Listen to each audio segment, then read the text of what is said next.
হাত গুটিয়ে বসে রইলেন না আলোচিত চিত্রনায়িকা পরীমণি। দেখিয়ে দিলেন তিনিও ছেড়ে দেওয়ার পাত্রী নন। তাই তো গৃহকর্মীর বিরুদ্ধে করলেন পাল্টা মামলা। বুধবার ঢাকার সাইবার ট্রাইব্যুনালে মানহানিকর বক্তব্য ও খবর প্রচারের অভিযোগে তার সাবেক গৃহকর্মী পিঙ্কি আক্তারের বিরুদ্ধে সাইবার নিরাপত্তা আইনে মামলা করেছেন নায়িকা। এক সপ্তাহের মাথায় বুধবার গৃহকর্মী পিঙ্কির বিরুদ্ধে পাল্টা মানহানির মামলা ঠুকে দিলেন পরীমণি।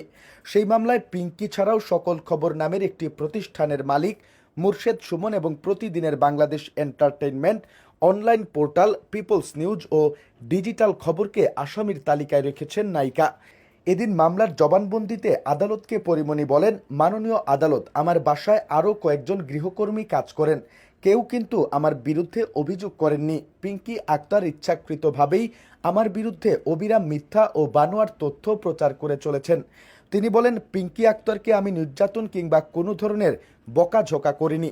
একটি গ্যাং তাকে দিয়ে আমার বিরুদ্ধে মিথ্যা প্রচারণা চালাচ্ছে, আমার ব্যক্তিগত অনেক স্পর্শকাতর তথ্য প্রচার করছে। এতে আমি মানসিকভাবে ক্ষতিগ্রস্ত হচ্ছি। এক পর্যায়ে পরীমণি আদালতকে বলেন, মাননীয় আদালত, এমনভাবে আমার বিরুদ্ধে প্রচার করে যাচ্ছে, আমি আর এটি নিতে পারছি না, আমি বিচার চাই।